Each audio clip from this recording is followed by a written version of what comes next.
सोनीपत में बोर्ड की परीक्षा सामग्री वितरित, जिले में 76 केंद्र तैयार। हरियाणा की सोनीपत में हरियाणा शिक्षा बोर्ड की 10वीं और 12वीं कक्षा की वार्षिक परीक्षाओं की तैयारियां पूरी कर ली गई हैं। आगामी 27 फरवरी से शुरू होने वाली इन परीक्षाओं के लिए जिले में 76 परीक्षा केंद्र बनाए गए हैं। परीक्षाओं के सफल संचालन के लिए मंगलवार को पीएम श्री राजकीय कन्या वरिष्ठ माध्यमिक विद्यालय मुरथल अड्डा में केंद्र अधीक्षकों को परीक्षा सामग्री वितरित की गई। सभी अधीक्षक बुधवार को अपने अपने परीक्षा केंद्रों पर रिपोर्ट करेंगे। परीक्षा के दौरान नकल रोकने के लिए सख्त नियम लागू किए गए हैं। सीसीटीवी कैमरों से परीक्षा केंद्रों की निगरानी होगी। बोर्ड ने छात्रों से ईमानदारी से परीक्षा देने की अपील की है, वहीं नकल करने पर कड़ी कार्रवाई की जाएगी। सोनीपत जिले में बनाए गए 76 परीक्षा केंद्रों में से 14 को संवेदनशील और 7 को अति संवेदनशील घोषित किया गया है। विशेष रूप से गोहाना ब्लॉक में 22 परीक्षा केंद्र बनाए गए हैं, जिनमें से 5 को अति संवेदनशील की श्रेणी में रखा गया है। इसके अलावा गन्नौर में 12 और खरखौदा में 9 परीक्षा केंद्र स्थापित किए गए हैं। इस वर्ष सोनीपत जिले से 14,986 छात्र छात्राएं बोर्ड परीक्षा में शामिल होंगे। इनमें 10वीं कक्षा के 8,456 और 12वीं के 6,530 विद्यार्थी हैं। जिला शिक्षा अधिकारी 27 तारीख से 10वीं और 12वीं की परीक्षाएं शुरू हो रही है। किस प्रकार की तैयारियां हैं? आज जो है सामग्री वितरित की जा रही है, कितने सेंटरों के लिए वितरित हो रही है, क्या कुछ जानकारी? देखिए, board of school education Haryana Bhiwani की तरफ से जो गाइडलाइन है, हमारी 10वीं और 12वीं की वार्षिक परीक्षाएं 27 फरवरी 2025 से आरंभ होंगी। इसके लिए जिले में कुल 76 परीक्षा केंद्र बनाए गए हैं, जिसमें से हमारे जो 14 हैं वो अत्यंत संवेदनशील हैं और 7 जो है हमारे पास अति संवेदनशील है। इसके अलावा हमारा 10वीं क्लास में 8,456 और 12वीं क्लास में 6,530 जो विद्यार्थी हैं वो परीक्षा के अंदर अपीयर होंगे।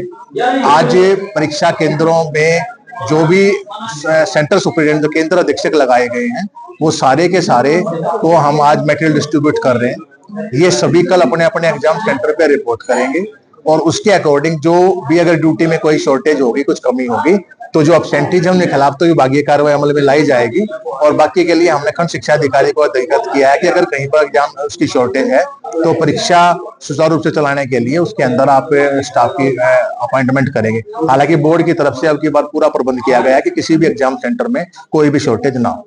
सर, खास तौर पर बात करें, आज जो चुनाव यहाँ पर जो परीक्षा सामग्री दी जा रही है, तो ये जिम्मेदारी भी सुपरिटेंडेंट की है या कोई और भी यहाँ पर पहुंचा है? देखिए, आज जो मटेरियल डिस्ट्रीब्यूट है एग्जाम से संबंधित, उसमें बोर्ड की तरफ से हमारे सुपरिटेंडेंट साहब भी हैं और बाकी सभी खंड शिक्षा अधिकारी भी यहाँ पर हमारे मौजूद हैं। तो और इन्हीं की प्रेजेंस में आज ये सामग्री जो वितरित की भी जा रही है। सर, खासतौर पर परीक्षा को लेकर पहले से जो है नकल रहित कराने की बात शिक्षा बोर्ड कर रहा है।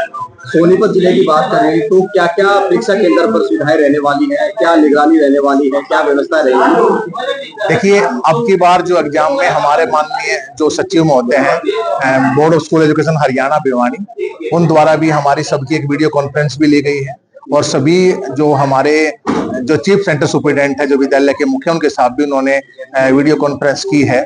और अब की बार हमारे माध्यम से भी लगातार ये प्रयास है कि गांव में जो सरपंच है या एसएमसी के मेंबर हैं या स्टाफ है, लगातार सभी को इस बात के लिए मोटिवेट किया गया है कि अब की बार जो परीक्षाएं हैं वो नकल रहित बिल्कुल संचालित हो और जो बोर्ड की गाइडलाइन है, चाहे वो सीसीटीवी कैमरा है या जो भी और प्रबंध है, वो विद्यालय के मुखिया को इस बारे में आवश्यक निर्देश जारी कर भी दिए गए।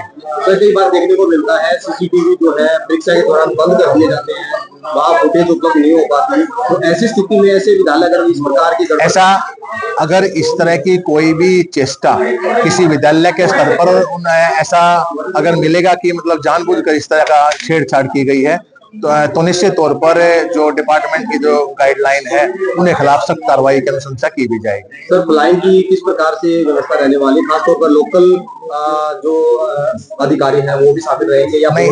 अभी तक जो हमारे पास बोर्ड की जो गाइडलाइन है, अब की बार जो है जिला शिक्षा अधिकारी के स्तर पर भी फ्लाइंग स्क्वाड, अब की बार पिछले साल वो नहीं थी, उसका भी गठन किया गया है और बोर्ड के द्वारा बाकी जो एसटीएफ और जो स्पेशल फ्लाइंग है डेफिनेटली वो वहां से आएंगे। अभी तक हमारे को जो बोर्ड की तरफ से जो गाइडलाइन है उसमें डीओ की फ्लाइंग बनी है और जो बोर्ड के जो रिप्रेजेंटेटिव यहाँ पे होंगे उनकी भी फ्लाइंग स्क्वाड कंस्टिट्यूट की गई है और बाकी जो एसटीएफ और वो बोर्ड की तरफ से जो भी आया है वो उनकी तरफ से अपनी पूरी तैयारी। जिला स्तर पर और ब्लॉक एजुकेशन स्तर पर भी बात करें तो सर वहाँ भी इस प्रकार से कोई टीम है क्या? ब्लॉक स्तर पर जो क्वेश्चन पेपर फ्लाइंग आएंगी तो वहां पर भी फ्लाइंग स्क्वाड डिस्ट्रिक्ट लेवल से रहेंगी, लेकिन बाकी इन फ्लाइंग को छोड़ के जैसे मैंने आपको बताया बाकी सभी के सभी जो फ्लाइंग है वो डायरेक्ट इस मामले में, क्योंकि संवेदनशील मामला है और उसमें फ्लाइंग स्क्वाड कौन सी होंगी, किस स्तर की होंगी, आई थिंक बोर्ड के जो अधिकारीगण है उसको एक निर्धारित समय अवधि के अंदर उस चीज को अनाउंस करेंगे। सर जो संवेदनशील है, अति संवेदनशील है, वहाँ नकल की संभावना ज्यादा रहती है, तो वहाँ पर विशेष प्रकार से टीम गठित की गई है, किस प्रकार से वहाँ निगरानी? देखिए डेफिनेटली जो हमारे सेंटर जो पिछली बार जहाँ पे जो हमारा एक जो लेवल था एग्जाम का उसके अकॉर्डिंग वहाँ पर प्रबंध नहीं किए गए थे, उन सभी सेंटर्स को आइडेंटिफाई किया भी गया है और जिला प्रशासन की हेल्प से भी पुलिस प्रशासन से बात करके जितना भी वहाँ पर पर्याप्त जो भी सुरक्षा प्रोवाइड करने का प्रबंध हो सकेगा निश्चित तौर पर जिला प्रशासन की तरफ से भी किया जाएगा। नकल को रोकने के लिए क्या प्रयास है? देखिए नकल आप भी समझते हो कि लगातार हमारा ये प्रयास है। मैंने जैसे अब केंद्र अधीक्षक की जो मीटिंग ली है, हमने उन सभी को बताया कि आप बिल्कुल निर्भीक होकर बिना किसी डर के आप अपनी ड्यूटी को परफॉर्म करिए।